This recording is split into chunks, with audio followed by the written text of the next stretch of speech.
F10 сосын.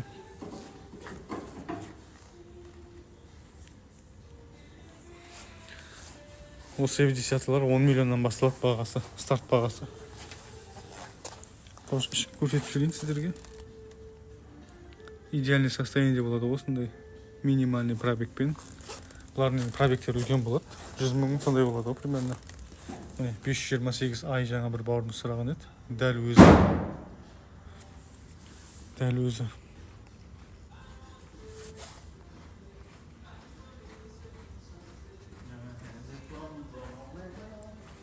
Қазір дұрыстап полный көрсетеміз. 528 ай. Бензин. Хупер оптик.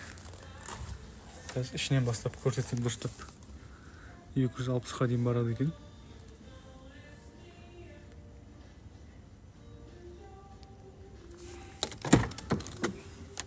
Миллион теңгеден бастап ориентир алсаңыздар болады. 10 миллион теңгеден бастап.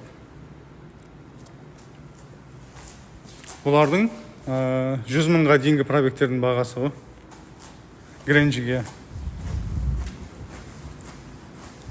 Еркін Ақтау. Таң қалып жатсыз ғой ереке. Чотам.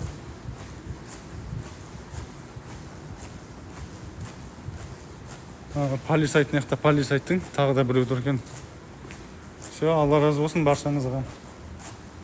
Неке полисайтты бағана айтып кеттім. Авто алған жағдайда кезет нөмір 1-ден.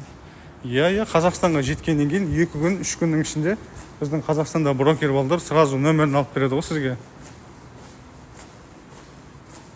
Егер Дорестайл осындай полисайт іздесеңіздер, жылы бұлар 2022-ден шықты ғой. Осылардың под ключ бағасы 19 миллион теңгеден басталады осылардың 2022-лері. Осылар 19 миллионнан басталады.